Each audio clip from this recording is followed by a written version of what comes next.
सभी को सादर नमस्ते। प्रस्तुत है श्रीमद् दयानंद प्रकाश श्री स्वामी सत्यानंद जी महाराज द्वारा लिखित प्रथम संस्करण गंगा कांड 11वां सर्ग। ज्येष्ठवदी 13 संवत 1925 को स्वामी जी कर्णवास में अपनी पुरातन कुटिया में ही आकर ठहरे। उसी मास में गंगा स्नान का मेला था। सहस्रों नर नारी एकत्रित हुए। उस समय राव कर्ण सिंह भी स्नानार्थ आए। राव महाशय जब से वैष्णव संप्रदाय के अनुयायी रंग आचार्य के चेले बने थे, तभी से वे अति पक्षपाती हो गए थे। कर्णवास में उनकी ससुराल भी थी। वे स्वामी जी की कुटिया के थोड़े अंतर पर ही उतरे थे। रात्रि के समय उनके उतारे पर रास होने लगा।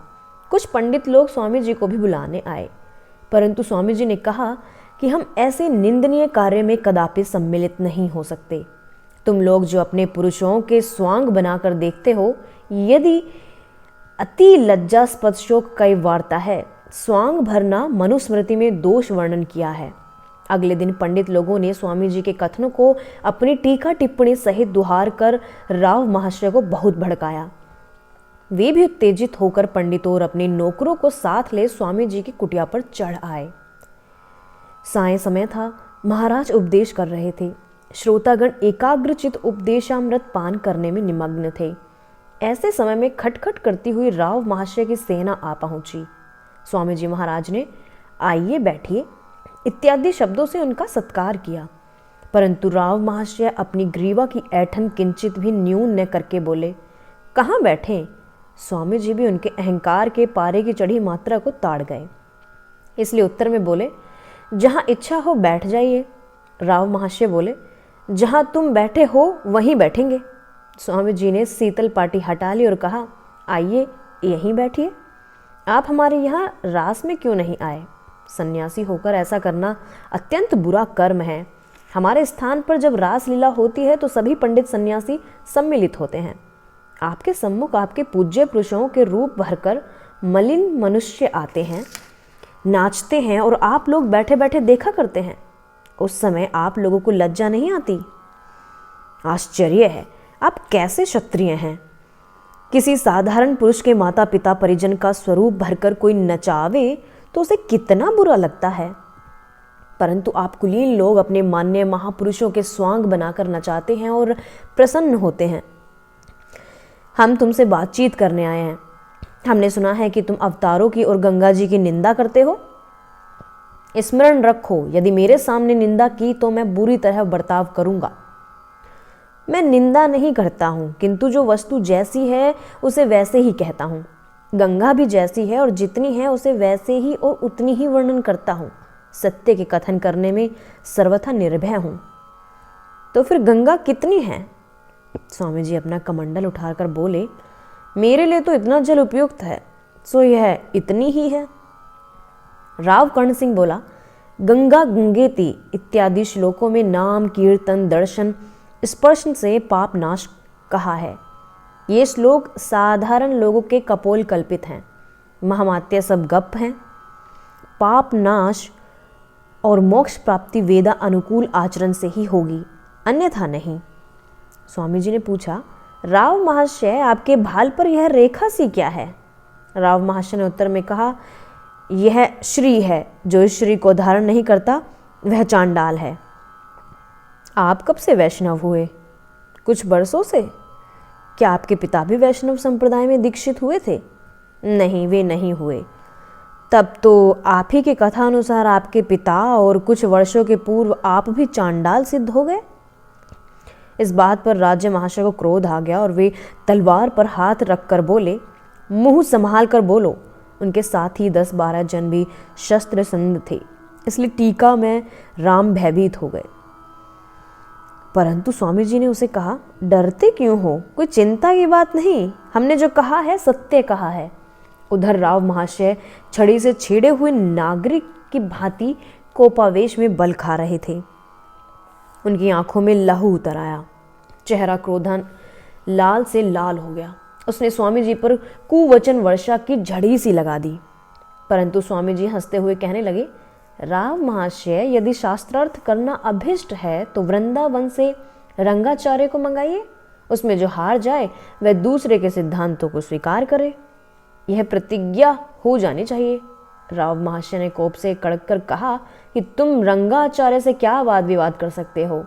तुम्हारे जैसे जन तो उनकी जूतियां झाड़ते हैं।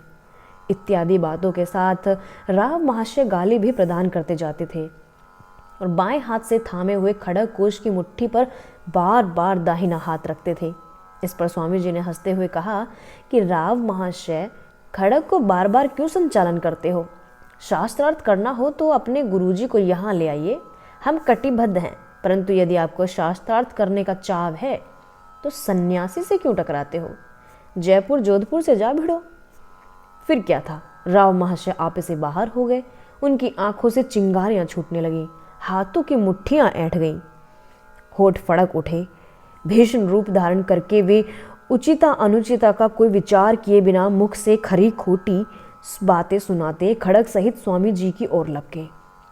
स्वामी जी ने अरे धूर्त कहते हुए उन्हें हाथ से ढकेल दिया। इससे राव महाशय एक बार तो लुढ़क गए, परंतु फिर संभलकर चोगने कोपावेश में महाराज पर तलवार का वार करने के लिए आगे बढ़े। वे तलवार चलाना ही चाहते थे कि महाराज ने झपटकर उसे उनके हाथों से छीन लिया और भूमि के साथ टेक देकर दबाव से उसके 2 टुकड़े कर डाले। स्वामी जी ने राव महाशय का हाथ पकड़कर कहा, क्या तुम यह चाहते हो कि मैं भी आतताई पर प्रहार कर बदला लूं? राव महाशय का मुख पीला पड़ गया, तन पर मूर्छा सी आ गई। उस समय स्वामी जी ने कहा, मैं सन्यासी हूं, तुम्हारे किसी भी अत्याचार से चिढ़कर तुम्हारा अनिष्ट चिंतन नहीं करूंगा। जाओ, ईश्वर तुम्हें सुमति प्रदान करे। महाराज ने तलवार के दोनों खंड दूर फेंककर राव महाशय को विदा कर दिया। जिस समय यह घोर घटना घटित हुई, स्वामी जी के समीप कोई 50 मनुष्य बैठे थे। वे सब राव कर्ण सिंह जी के कुकर्म की निंदा करते हुए स्वामी जी को सम्मति देने लगे कि राज कर्मचारियों को सूचना देकर इसका पूरा परिणाम निकलवाना चाहिए। स्वामी जी ने कहा, हम अभियोग कदापि न चलाएंगे।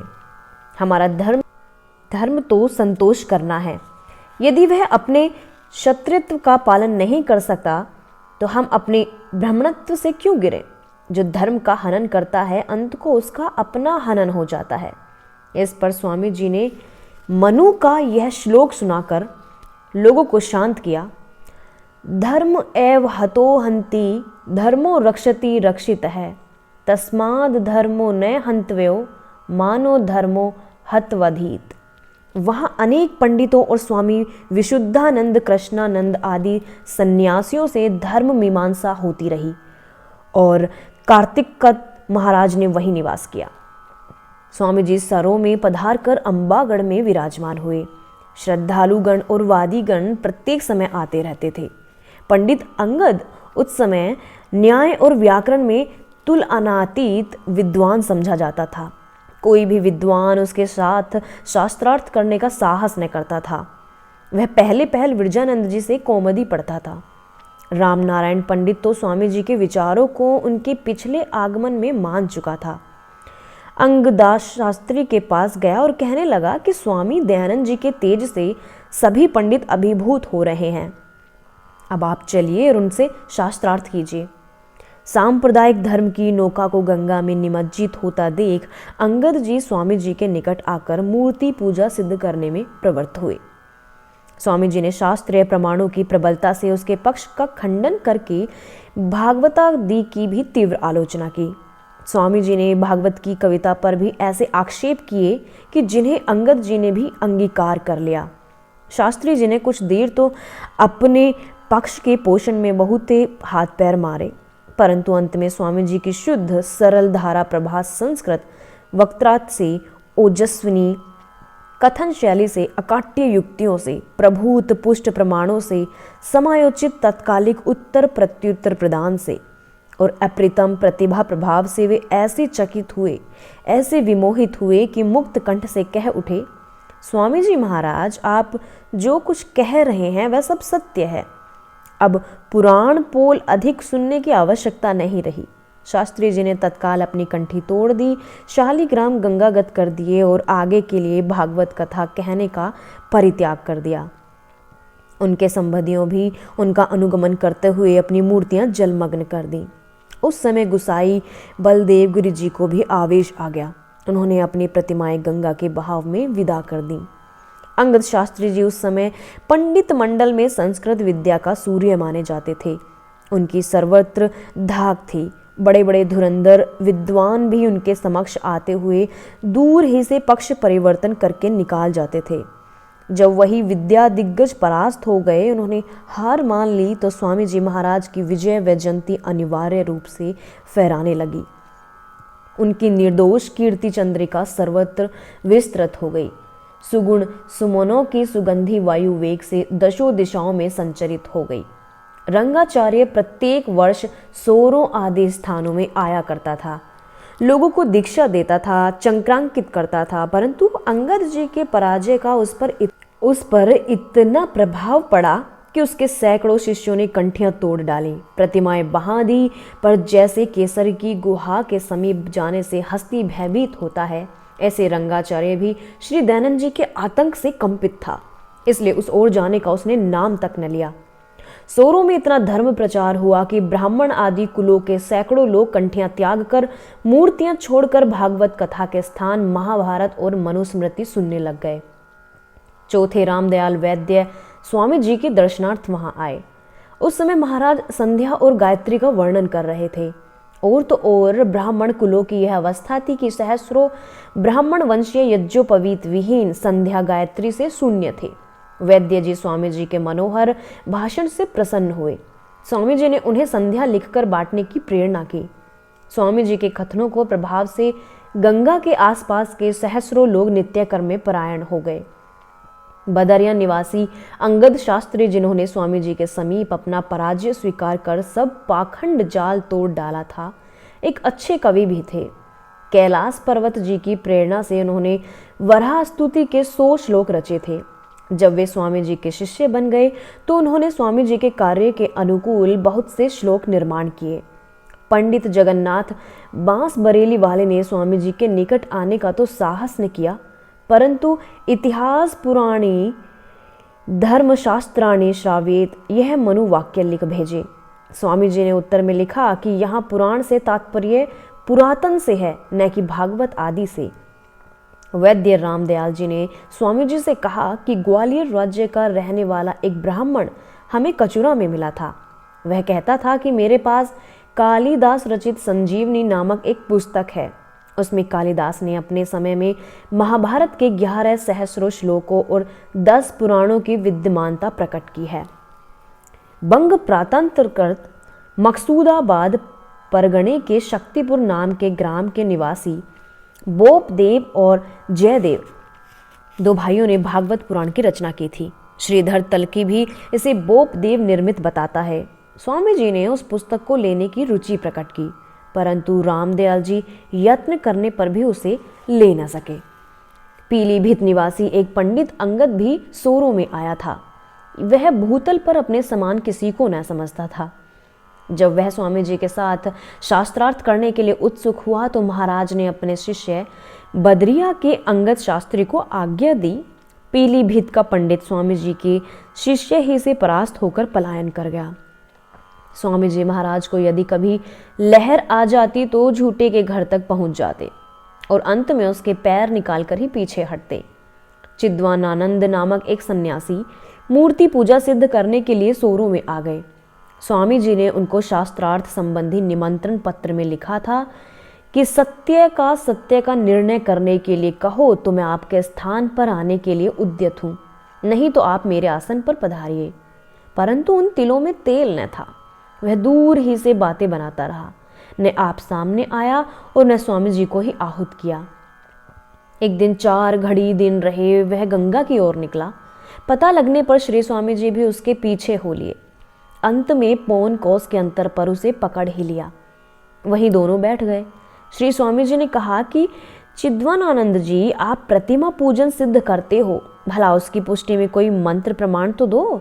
जो दशा सूर्य तेज से अभिभूत ग्रह नक्षत्रों की होती है, उस समय चिद्वानानंद जी भी ठीक वही हुई। सिंह के पंजे में पड़ा हुआ हिरन अब निकले तो किस प्रकार, वह तो उसी चिंता में चूर हो गया। मौन साध कर उसने कुछ भी उत्तर न दिया। जब ऐसे ही बैठे हुए 1 घंटा बीत गया तो स्वामी जी ने कहा, असत्य ने आपके मुख पर मुहर लगा दी है। यदि आपका पक्ष यथार्थ है तो फिर मुंह मोदे क्यों बैठे हो? पर बोलता कौन? वहां तो वह दशा हो रही थी जो राम के बाणों की देखकर परशुराम जी की हुई थी। अंत पर्यंत तो साधु ने अपनी चुप्पी न खोली। तब स्वामी जी उसने अपने डेरे पर आ विराजे।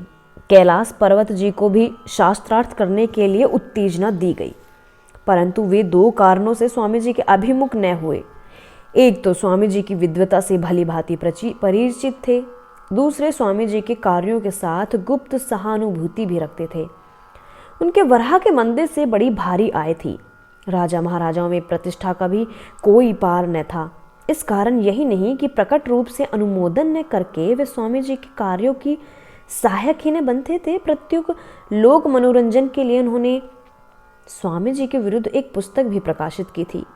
कैलाश पर्वत जी भीरू भी बहुत थे, चटपट लोगों के डराने और बहकाने में आ जाते थे। एक दिन बलदेव गिरी के विरोधियों ने उन्हें जा बहकाया कि वह मूर्तियां आदि गंगा में फेंककर दयानंद का अनुयायी हो गया है, समय पाने पर आपको अवश्य पीट डालेगा। यदि हमें 1 सहस्र रुपया दो तो हम बलदेव गिरी को पहले ही पीट कर ठीक कर दें। कैलाश जी सहमत हो गए। बलदेव गिरी के पास और स्वामी जी के स्थान पर आना जाना छोड़ बैठे। भेद ज्ञात होने पर बलदेव गिरी जी स्वयं उनके निकट गए और समझाया कि आपको धूर्त लोग यही बहकाते हैं। आप और हम में कोई वैर विरोध तो है नहीं, तो फिर मैं आपको क्यों मारूंगा? और स्मरण रखिए कि यदि आपने धूर्तों को मुझ पर आक्रमण करने के लिए भेजा तो उनके पीटने अथवा मेरे मार खाने पर भी आप पकड़े जाएंगे, बचेंगे नहीं। कैलाश जी की मति सन्मार्ग पर आ गई और जिस वाटिका में स्वामी जी उतरे हुए थे वहां पूर्ववत आने जाने लग गए। स्वामी जी उनके स्वार्थ परता, उनकी लोक काज और भीरुता पर तो प्रसन्न न थे, परंतु उन्हें विद्वान और वृद्ध जानकर उनका आदर सत्कार किया करते थे। कभी कभी उपहार में उन्हें पुकार लिया करते थे। एक दिन कुटिया के भीतर कैलाश पर्वत जी ने हंसते हुए कहा, अहो, इतना बड़ा कैलाश पर्वत इस छोटी सी कुटिया में कैसे आ गया? एक दिन गंगा तीर पर एक साधु कमंडलू आदि प्रक्षालन करके वस्त्र धोने में प्रवृत्त था। वह था एक घुटा हुआ मायावती। देव योग से भ्रमण करते हुए स्वामी जी भी वहीं आ पहुंचे। उसने स्वामी जी को संबोधन करके कहा, इतने त्यागी परमहंस, अवधूत होकर आप खंडन मंडन प्रवृत्ति के जटिल जाल में क्यों उलझ रहे हो? निर्लेप होकर क्यों नहीं विचरते? महाराज मुस्कुराकर बोले, हम तो यह सब कुछ करते हुए भी निर्लेप हैं। अब रही प्रवृत्ति की बात, सो शास्त्रीय प्रवृत्ति प्रजा प्रेम से प्रेरित होकर सबको ही करना उचित है। साधु जी ने कहा, प्रजा प्रेम का नया बखेड़ा क्यों डालते हो? आत्मा से प्रेम करो जिसके लिए कि श्रुति पुकार रही है। उस समय उसने मैत्री और याज्ञवल्क्य के संवाद के वाक्य भी बोले। तुम स्वामी जी ने पूछा, महात्मन आप किससे प्रेम करते हैं? साधु बोला, आत्मा से। स्वामी जी ने पूछा, वह प्रेम में आत्मा कहाँ है? साधु ने कहा, वह राजा से लेकर रंक पर्यंत और हस्ती से लेकर कीट तक सर्वत्र ऊंच नीच में परिपूर्ण है। स्वामी जी बोले, जो आत्मा सब में रमा हुआ है, क्या आप सचमुच उससे प्रेम करते हैं? साधु ने उत्तर दिया, तो क्या हमें मिथ्या वचन बोला है?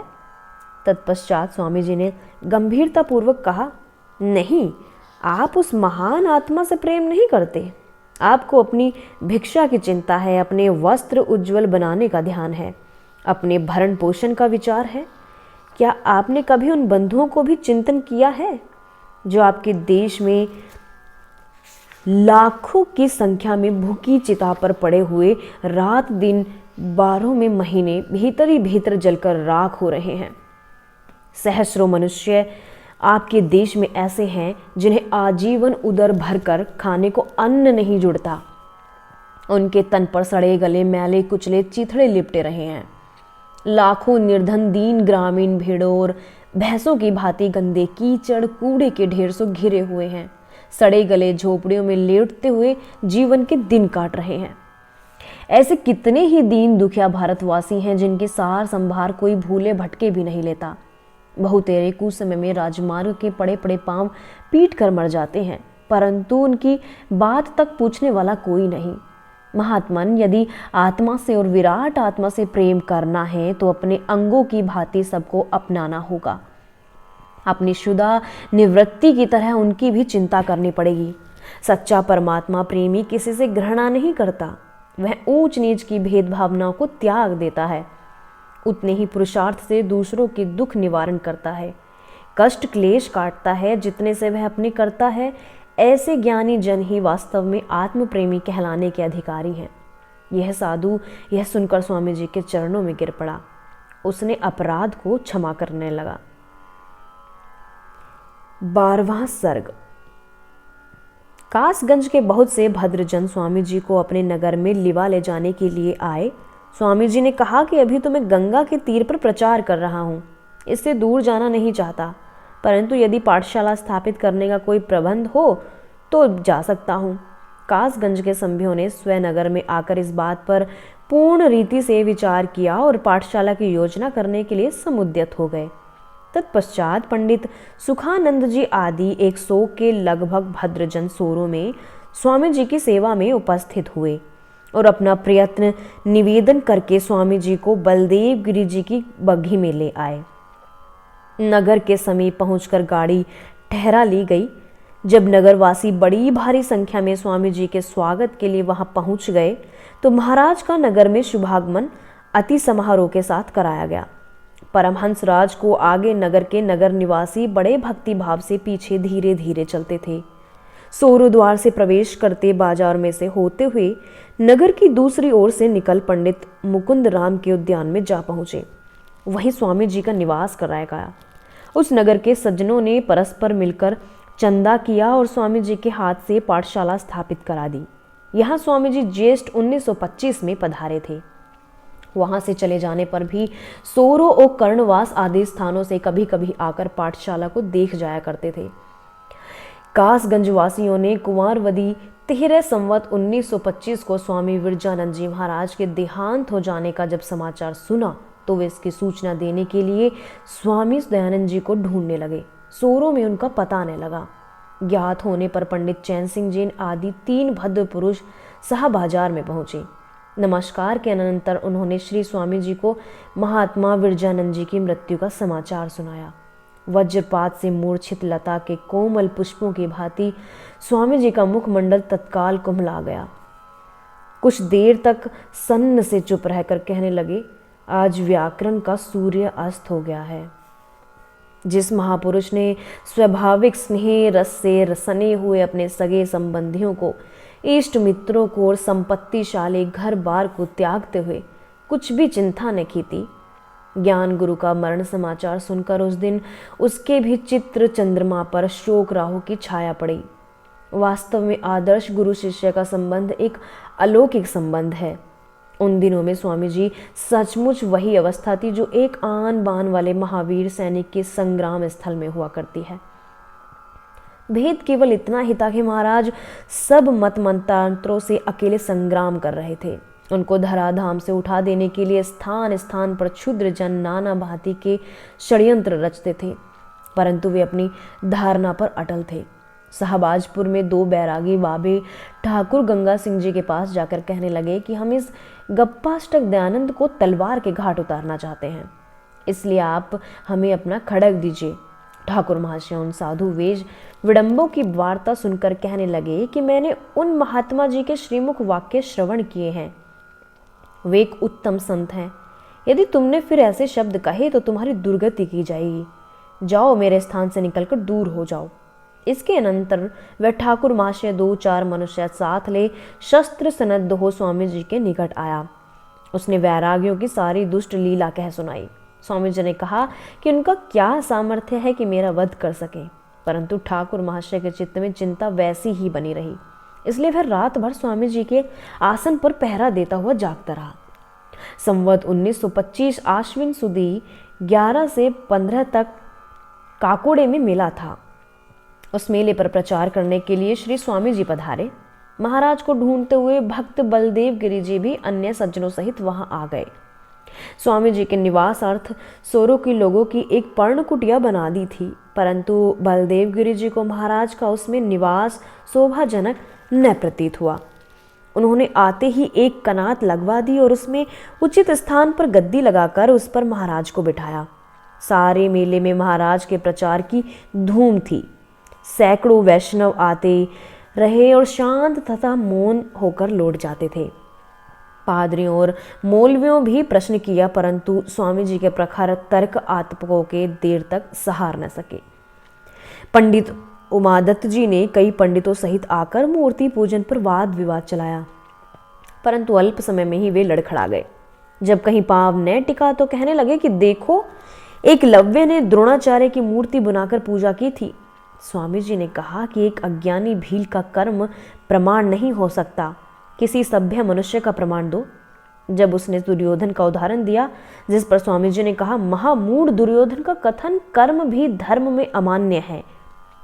स्वामी जी ने पूछने पर पंडित श्यामलाल ने कहा कि मैं काया मगंज में रहता हूँ, पुराणों की कथा कहा करता हूँ, आजकल ब्रह्म वैवर्त की श्री कृष्ण खंड सुना रहा हूँ। स्वामी जी ने मुस्कुराकर कहा कि शीघ्र समाप्त कर लो, नहीं तो तुम्हारी हानि होगी, क्योंकि यह शरीर 20 दिन तक वहां पहुंच जाएगा। इस ब्रह्म वैवर्त में तो सबसे अधिक गप्पे भरी पड़ी हैं। एक दिन संस्कृत का पंडित गोविंद दास कायस्थ 8-10 विद्यार्थियों सहित आकर स्वामी जी से मिला। उन लोगों ने अपने हाथ गोमुखियों में डाल रखे थे। वह सबको हरि भजो छोड़ दो धंधा यह जप सिखाता था। महाराज पुलिन पर बैठकर गोविंद दास को कहने लगे कि आप सारे कर्म छोड़ने का उपदेश क्यों देते हैं? भला सत्य कर्म कैसे छोड़े जा सकते हैं? और यदि कोई आपके कथन पर चले तो क्या आँख, नाक, कान, जीभ आदि अंगों के व्यापार और अन्न जल छोड़ दे या अन्य कुछ? साथ ही महाराज ने अनवरत संस्कृत भाषण करते हुए ऐसे निष्क्रिय वादों और कुमतों को प्रभुत खंडन किया। गोविंद दास को स्वामी जी के कथन का एक भी उत्तर न सूझा और वह सारा समय अवाक बैठा रहा। महाराज ने मेले की समाप्ति पर गुसाई बलदेव गिरी आदि को विदा करते हुए कहा कि वत्स, अब आप भी स्वगृह को जाइए, हम यहां से काशी की ओर जाएंगे। ककोड़े के मेले में कलेक्टर महाशय भी आए हुए थे। वे भी स्वामी जी के सत्संग में टोपी उतार नमस्कार पूर्वक आकर बैठा करते थे। ककोड़े से चलकर स्वामी जी नरोली पधारे। वहां उनके उपदेशों से गुसाई रामपुर इतना प्रभावित हुआ कि उसने अपने ठाकुर गंगा की धारा में बहा दिए। नरोली से कपिल का राम घाट होते हुए महाराज अतरौली में पधारे। वहां भैरव के मंदिर में आसन किया। वहां एक भैरवनाथ सारस्वत ब्राह्मण ने स्वामी जी से कहा कि सामदेव के ब्राह्मण में यह लिखा है कि प्रतिमा हंसती है, रोती है, उसे पसीना आता है। स्वामी जी ने उसे वाक्य को लेकर मूर्ति पूजन का खंडन कर दिया। अतरौली में स्वामी जी कार्तिक के अंत में आए थे और 10 दिवस तक ठहर कर वहां से प्रस्थान कर गए। गंगा तीर पर विचरते हुए स्वामी जी का जीवन एक उग्र तपस्वी का जीवन था। उनके तन पर कोपी न के बिना अन्य कुछ न होता था। इस दिगंबर दशा में इन्होंने वनों में, जंगलों में, जन रहित स्थानों में, गंगा की रेती में पौष माघ की लंबी शीतल रातें काटी। वैशाख ज्येष्ठ की कड़ी धूपें और तन को झुलस देने वाली लुएं सहन की। वर्षा ऋतु की बौछारें, सावन भादों को झड़ियां झेली। वे स्नान एकांत स्थान में जाकर किया करते थे। कोपीन धोकर सूखने डाल देते और आप सिद्धासन लगाकर बालू पर बैठ जाते। जब कोपीन सूख जाती तो फिर उसे बांधकर अपने आसन पर और मनुष्यों के गमनागमन के स्थान पर लाते थे।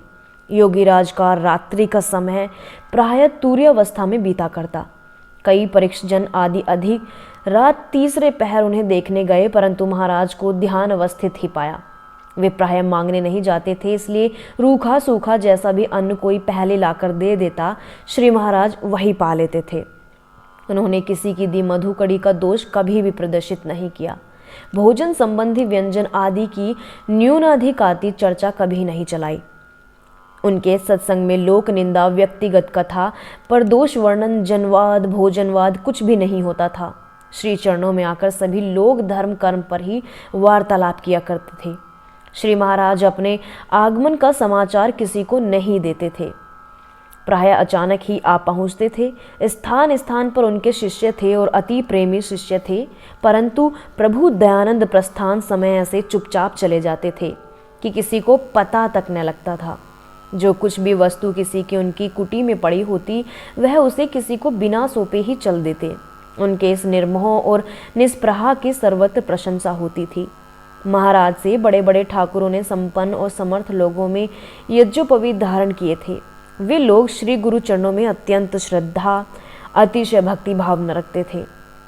समय पड़ने पर तन, धन और प्राण तक न्यौछावर कर देने के लिए समुद्यत थे।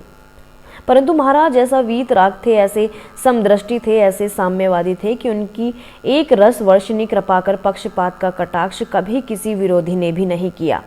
जो सवेरे कुवचन बाणों से बेधता गया था, सायंकाल फिर आ जाने पर उसने साथ भी मंद मुस्कान सहित वैसे ही मीठी बातें करने लग जाते जैसे कि अपने अन्य भक्तों और प्रेमियों के साथ करते थे। उनके हृदय स्फटिकी में कोई रंग नहीं रहता था। उनके अंतरंग गंग में राग द्वेष की कोई रेखा स्थिरता नहीं पकड़ सकती थी। उनके समीप ऊंच नीच, सधन निर्धन, अपने पराये सब समान आदर पाते थे। शिष्य समूह सरोवर में भी कमल पत्र की भांति ममता के लेप से निर्लेप रहने वाले भगवान दयानंद जी ने गंगा समीपवासी सहस्रों जनों को जनेऊ देकर द्विज बनाया था। संध्या सिखाई, गायत्री का जप बताया और लाखों जनों को सदुपदेश का मार्ग दिखाया। 2.5 वर्ष तक भगवती भागीरथी के साथ साथ विचरते हुए स्वामी जी महाराज श्रोताओं की भीतरी प्यास शांत करने से, ज्ञान में स्नान कराकर पाप मल धोने से तरन तारिणी गंगा बने रहे। स्वामी जी महाराज परिभ्रमण करते हुए मार्गशीर्ष संवत 1925 को कायम गंज गधार कर हरिशंकर पांडे के शिवालय में उतरे। कोई योग्य परमहंस पधारे हैं, यह सुनकर पंडित गंगा प्रसाद जी आदि सज्जन दर्शनार्थ आए। महाराज को स्नान के लिए कहा गया तो कहने लगे कि इस समय स्नान तो करना है, परंतु एक कोपीन मात्र धारी होने से यह नहीं कर सकते। तब भक्त लोग स्वामी जी को लाला गिरिधार जी के एकांत स्थान में ले गए। उन्होंने वहीं स्नान किया और भोजन भी पाया। इस स्थान के 5 भद्र पुरुषों ने स्वामी जी से संध्या लिखकर कंठ कर ली। कायमगंज में कोई विशेष शास्त्रार्थ नहीं हुआ, परंतु फिर भी पौराणिक लोग आकर अपनी शंका निवारण करते रहे।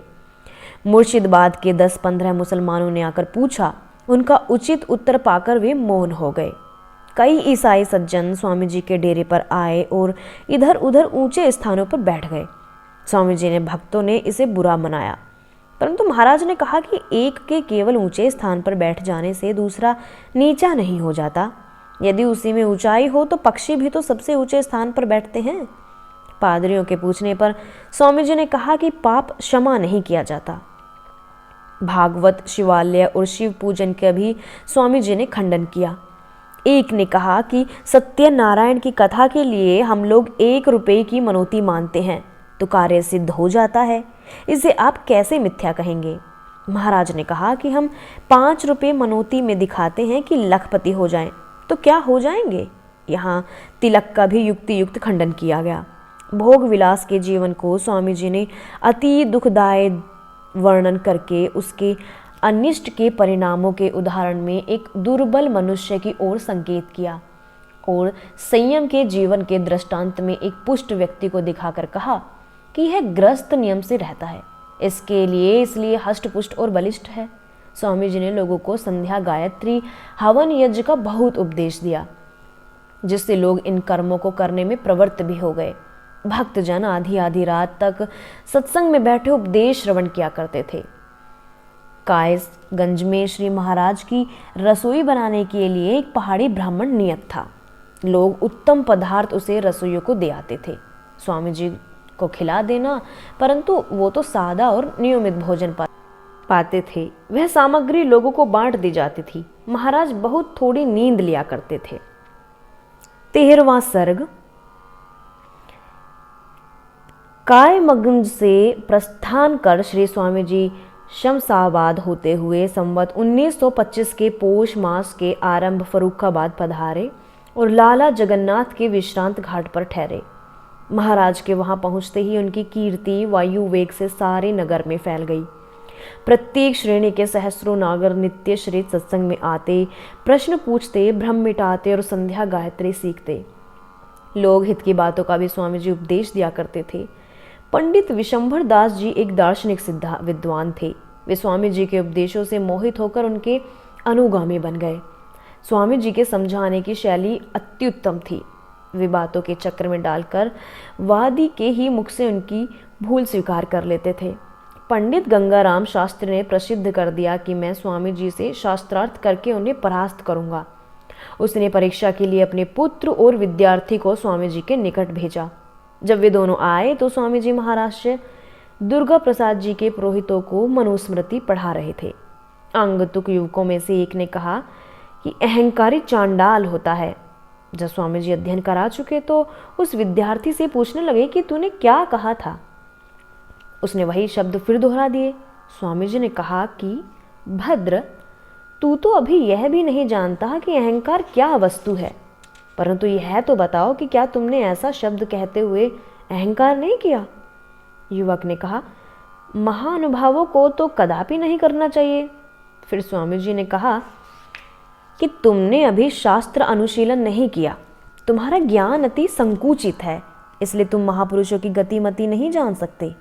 महात्मा जन मिथ्या अभिमान कदापि नहीं करते, परंतु सच्चा अहंकार उनमें अवश्यमेव होता है।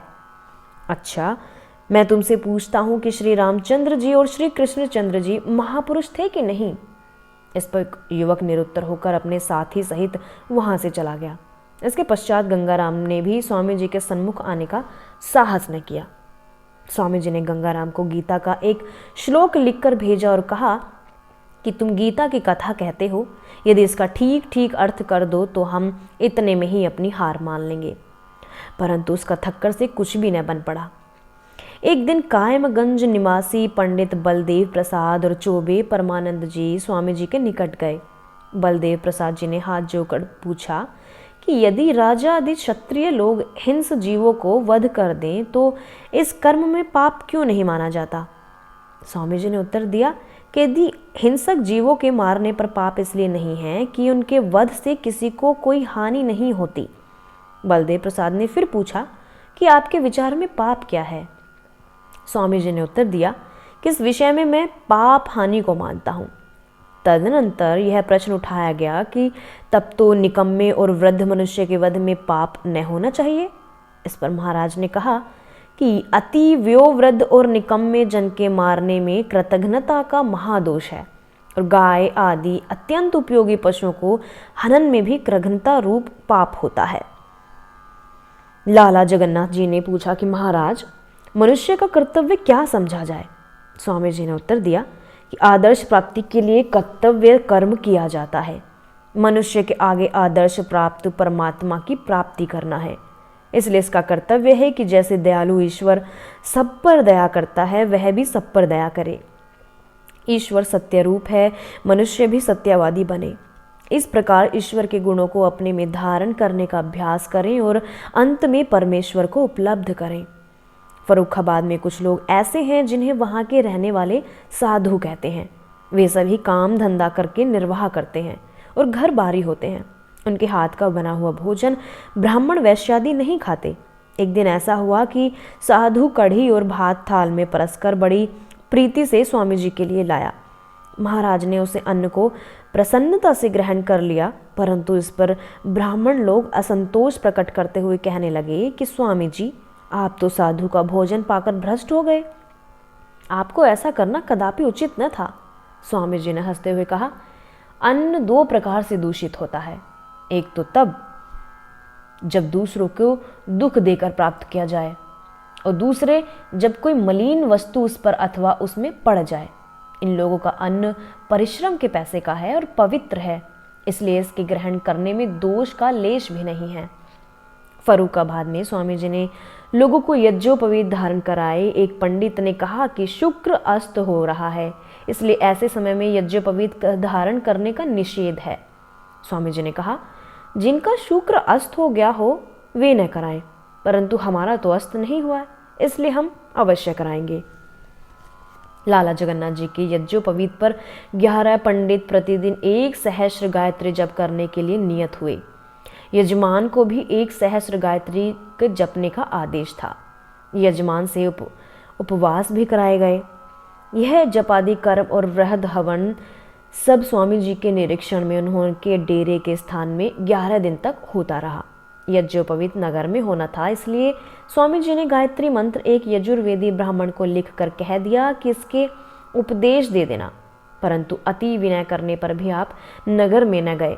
लाला जगन्नाथ को जनेऊ यद्यपि एक पंडित ने धारण कराया, परंतु उन्होंने अपने गुरु श्री स्वामी जी को ही माना। श्री भीष्म गंगा नदी के पुत्र थे। इनका स्वामी जी ने खंडन किया। संध्या 2 काल ही में करनी चाहिए, इसकी पुष्टि में उन्होंने महाभारत से श्री कृष्ण जी की द्वारिका से हस्तिनापुर की यात्रा का प्रसंग निकालकर दिखाया। एक दिन तीसरे प्रहर 4-5 मुसलमान स्वामी जी के निकट आकर पूछने लगे कि आपके विचार में परमेश्वर ने श्री मोहम्मद को हमारे लिए भेजा है कि नहीं। स्वामी जी ने उत्तर देते समय उन्हें 3 बार कहा कि हमारे कथन से अप्रसन्न न होजिएगा। हम तो मोहम्मद जी को अच्छा नहीं समझते हैं, आप लोगों ने भी अच्छा नहीं किया तो उसके अनुयायी बन गए। जब चोटी के बाल कटवा डाले थे तो इतनी लंबी दाढ़ी रखने से क्या लाभ। फरुखाबाद में स्वामी जी ने नामधारी ब्राह्मणों का खंडन करते हुए कहा, गुण कर्म अनुसार ही ब्राह्मण होता है।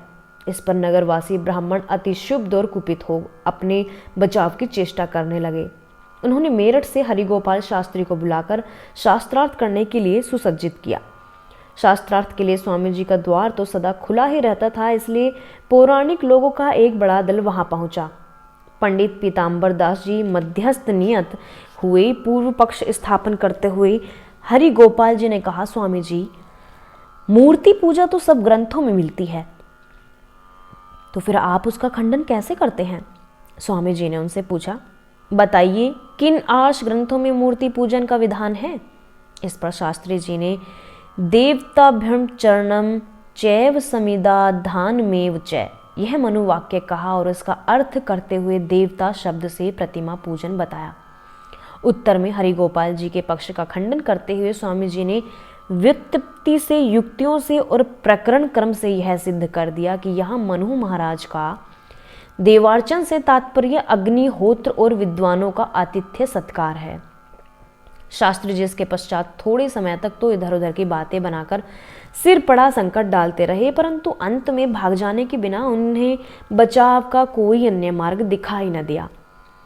हरिगोपाल जी स्वामी जी के पास से तो अपना मुंह सा लेकर चले आए, परंतु कुछ नगरवासी ब्राह्मणों को साथ मिलाकर दूसरे प्रकार की प्रवंचना की चोट चलाने चले। उन्होंने काशी में पहुंचकर मूर्ति पूजन की पुष्टि में वहां के पंडितों को हस्ताक्षर युक्त व्यवस्था प्राप्त की। फिर फरुखाबाद में आकर स्वामी जी के डेरे के एक निकट एक विस्तृत खुले स्थल में झंडा गाड़ दिया और लोगों को वह व्यवस्था पत्र सुनाने लगे। वहां सहस्रों मनुष्य एकत्रित हो गए थे और अत्यंत कोलाहल मचने लगा।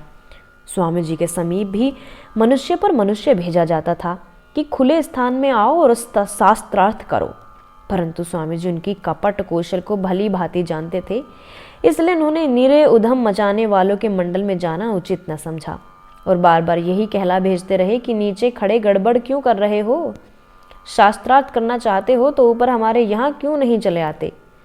इसके उत्तर में हरिगोपाल कहते थे कि मैं स्वामी दयानंद के निवास स्थान पर नहीं जाऊंगा, उसने विश्रांतों की कील रखा है, इसलिए वहां जाने से हार अवश्य हो जाएगी। इस हल्ले गुल्ले का समाचार कलेक्टर महाशय को भी मिल गया। उन्होंने कोतवाल को वहां तत्काल पहुंचने की आज्ञा दी। आज्ञा पाते ही कोतवाल महाशय सीधे स्वामी जी के स्थान पर पहुंचे और स्वामी जी को बाहर बुलवाया। महाराज भीतर बैठे थे, वे बाहर नहीं आए। अंत में लाला जगन्नाथ ने कोतवाल को कहा कि त्यागी सन्यासी को आप चपरासी द्वारा बाहर बुलाते हैं, यह उचित नहीं। उन्हें क्या पड़ी है कि दौड़ते हुए आपके पास चले आए। तत्पश्चात कोतवाल स्वामी जी के आसन के समीप चला गया और कहने लगा, बाबा जी यह क्या बखेड़ा हो रहा है।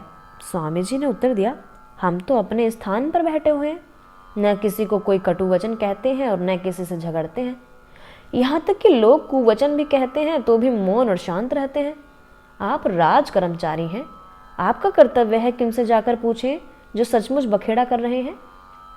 कोतवाल ने वास्तविक वार्ता को समझकर स्वामी जी के स्थान पर 2 सिपाहियों का पहरा नियत कर दिया कि वे किसी क्षुद्रास्य उपद्रवी मनुष्य को वहां न जाने दें। तदनंतर कोतवाल महाशय ने पंडित हरिगोपाल को आहूत किया। कोतवाल का नाम सुनते ही उसके प्राण कांप गए, परंतु करता क्या, सामने आना ही पड़ा। कोतवाल ने उसे ऐसा डांटा कि वह मारे डर के नगर ही छोड़कर चला गया। हरिगोपाल जी के किए हुए गोलमाल के 2-3 दिन पश्चात उसका साथी ज्वाला प्रसाद मदिरा में चूर एक कुर्सी लिए स्वामी जी के स्थान पर आया। वहां कुर्सी रखकर उस पर बैठ गया और लगा अनाप शनाप बकने। उपस्थित जनों ने ऐसा उसे करने से बहुतेरे रोका, परंतु वह गाली प्रदान से न रुका। मणिलाल आदि स्वामी जी के सेवक अपने आवेश को न थाम सके। स्वामी जी यह कहते ही रहे कि यह उन्मत्त है, इसे कुछ न कहो, परंतु उन्होंने उस उद्दंड मनुष्य को पकड़कर बहुत पीटा और उसकी कुर्सी वहीं जला दी। अगले दिन लाला जगन्नाथ स्वामी जी के पास आए। वृतांत ज्ञात होने पर कहने लगे, स्वामी जी, यदि वह दुष्ट राजद्वार में आकर आपके सेवकों की मारपीट की अभियोग चलावे और आपको वहां साक्षी देने के लिए बुलावे, तब आप क्या कहेंगे? स्वामी जी ने कहा, कोई मिथ्या कथन थोड़े ही करेंगे, जो कुछ हुआ है वह सब कह देंगे। उसी ज्वाला प्रसाद का संबंधी ठाकुरदास भी 20-25 मनुष्य लेकर स्वामी जी को मारने आ गया, परंतु महाराज के सामर्थ्य से और पकड़े जाने के भय से पीछे भाग गया।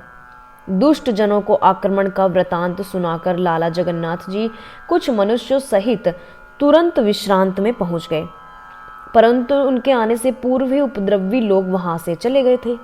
उस समय लाला जगन्नाथ ने श्री चरणों में विनती की कि शूद्र लोग आपके अमूल्य जीवन को लेने के लिए बार बार आक्रमण करने लगे हैं, इसलिए आप हमारे भीतर के स्थान में चलकर रहना स्वीकार कीजिए। स्वामी जी ने कहा, महाशय जी, यहाँ तो इस प्रकार आप मेरी रक्षा कर लेंगे, परंतु अन्यत्र कौन करेगा? मेरी रक्षा तो सर्वत्र परमात्म देव ही करते हैं, इसलिए मैं सर्वथा निर्भय हूँ। विश्रांति स्थान में एक दिन सहस्रों मनुष्यों महाराज का उपदेश सुनने के लिए एकत्रित हो रहे थे। उस समय एक पंडित ने खड़े होकर मूर्ति पूजन पर प्रश्न करना आरंभ कर दिया। महाराज भी उसे संतोषजनक उत्तर देने लगे। बीच में काली के उपासक, मध्य में मत एक ब्राह्मण ने उठकर कुवचन बोलते हुए महाराज पर जूता फेंका। जूता स्वामी जी के न पहुंचकर बीच में ही गिर पड़ा, परंतु उसमें सत्संग में बैठे हुए सत्यनामियों में साधुओं की आंखों में लहू उतर आया।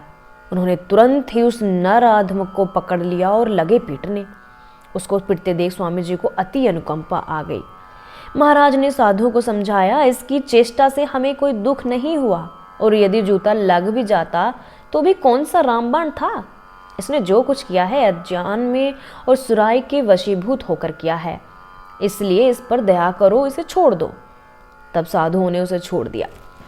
वे सत्यनामी साधु स्वामी जी के बड़े ही प्रेमी थे, उनकी सहायता में सदा तत्पर रहते थे। उन दिनों में वहाँ के संपत्तिशाली लोग प्रायः हाथ में 2-4 ऐसे उद्दंड लठेत रखते थे जो समय पड़ने पर काम आए। ऐसे मनुष्य से प्रायः मारपीट का काम लिया जाता था। बहुत से उपद्रवियों ने एक प्रसिद्ध महाबली गुंडे को स्वामी को पीटने के लिए समुद्यत किया।